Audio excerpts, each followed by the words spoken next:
manual handling is part of everyday life, and a lot of things have been said about it, but a lot of it is wrong.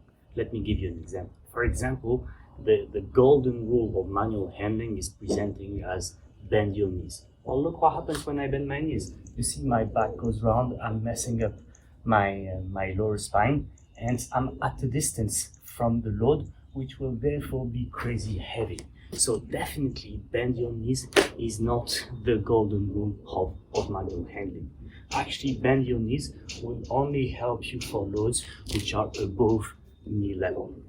But that's another topic. What I want to tell you today is about two crucial areas which are rarely mentioned in the literature. Point number one, which is crucial, is your belly button.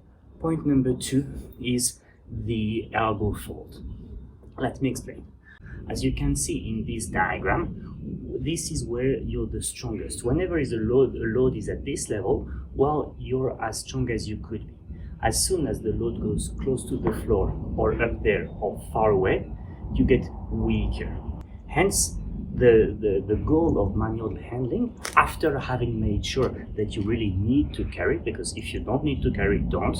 Well, after that, the goal will be to bring the belly button to the load and or the load to the belly button. This bag isn't too heavy, it's around 12 kilos, but it's just for the example. You see, bringing the belly button to the load will be about lowering my belly button. So I've diminished the distance to the load. But still, if I lift it from there, there's this much space between my belly and the bag. Therefore, I will also bring the load to my belly button before I lift. And gliding is lighter than lifting because part of the weight is borne by a third party. The second body area which is crucial is here, this one. And this is a subtle one that you won't find anywhere. Well, look at the functioning of your arm. If the load is anywhere between here and there, it will tend to extend the elbow. And therefore you'll need to mobilize the biceps to keep the elbow flexed. But if the load is right here in the fold of your elbow, it won't make your arm bend anymore. And therefore, you don't need to mobilize your biceps, which are small muscles, especially on me.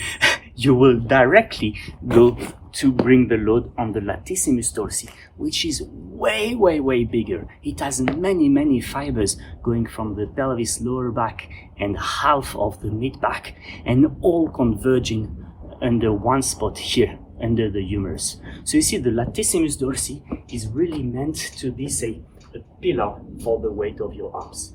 But that pillar will be most effective if the load rests on the elbow. This is what I'm doing here. You see, the bag is on the elbow. If it's here, then I need to activate the biceps. On this picture, which is taken on the training that I give to firemen, this tool is the tool that they use to extract you from a car when you had a car accident, and it's 20 plus kilograms. And you see that I'm going with it without any effort. Why? Because the load is right in the elbow. If you're a parent, it's exactly the same thing. When you hold your baby like this, the baby is super heavy. Now bring the head right into the fold of the elbow. Bring the other fold of the elbow between the legs, and holding the baby like this, even if you interlock your arms, will be super light. So you see, by using the two elbows, I'm actually not carrying the baby anymore. And the result is also that I come as close as I can to the belly button. So this is what I summarize in the manual handling courses that I give. I tell to people, make love with the load. That means keep the load as close as you can to you. That means as close as you can to your belly button. And having the load in the elbow fold is an excellent way to do that whilst relieving the strain on your biceps. If you like this stuff, well, please share the videos on this channel, send me ideas for new videos, and go to theposturemanual.com to find out more in my book, The Posture Manual.